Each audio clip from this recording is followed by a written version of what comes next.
Hey everyone, welcome back. Today we're diving into the incredible book of James, one of the most practical books in the entire Bible. If you want a faith that's real, living, and active, James is where it's at. Let's jump right in. James opens strong in chapter 1, telling us to consider it pure joy whenever you face trials of many kinds. Why?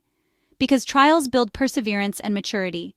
It's kind of similar to what Paul says in Romans chapter 5, verses 3 through 4, that suffering produces perseverance, character, and hope. Trials aren't pointless, they grow us. James also tells us that if we lack wisdom, we should ask God, who gives generously. It's a powerful reminder that we are not meant to figure out life alone. Then he moves into the warning about merely listening to the word, but not doing it. James chapter 1 verse 22 says, "Do not merely listen to the word, and so deceive yourselves. Do what it says." It really echoes what Jesus said in Matthew 7:24. The wise builder is the one who hears and does the word. In chapter 2, James tackles the issue of favoritism, treating people differently based on status, wealth, or appearance. He's blunt, showing favoritism is sin. He also hits hard on the connection between faith and works.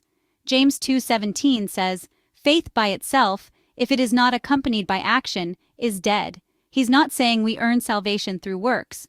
Paul makes it clear in Ephesians 2 verses 8 and 9 that we are saved by grace through faith. But James stresses that real faith produces good works naturally. They're two sides of the same coin. In chapter 3, James warns us about the power of the tongue. He says, the tongue is a small part of the body, but it makes great boasts. Just think about it. A spark can set a whole forest on fire, and our words have that same power to build or destroy. Proverbs 18 verse 21 backs this up when it says, "Death and life are in the power of the tongue." James also talks about true wisdom, and it's not about being clever or successful. He says true wisdom is pure, peace-loving, considerate, submissive, full of mercy and good fruit, impartial and sincere. It's really a picture of Christ-like character, not just head knowledge. In chapter 4, James calls out the source of conflict's selfish desires. He writes, "You desire but do not have, so you kill. You covet, but you cannot get what you want, so you quarrel and fight." He reminds us that friendship with the world is enmity with God. Just like Jesus said in John 15 verse 19, "You do not belong to the world, but I have chosen you out of it." James also gives a humbling warning against pride and arrogance. God opposes the proud, but shows favor to the humble, quoting Proverbs 3:34. He encourages us to submit to God, resist the devil, and draw near to God, and he will draw near to us.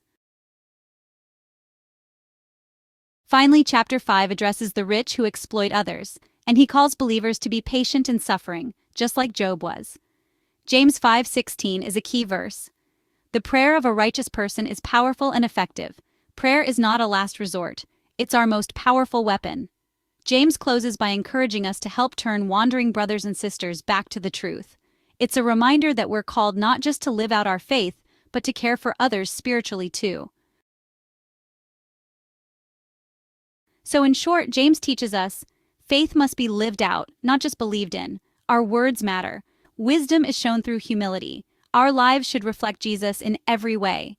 If this breakdown helped you, make sure to like the video, drop a comment with your favorite verse from James, and subscribe so you don't miss the next deep dive. Let's keep growing together in Christ.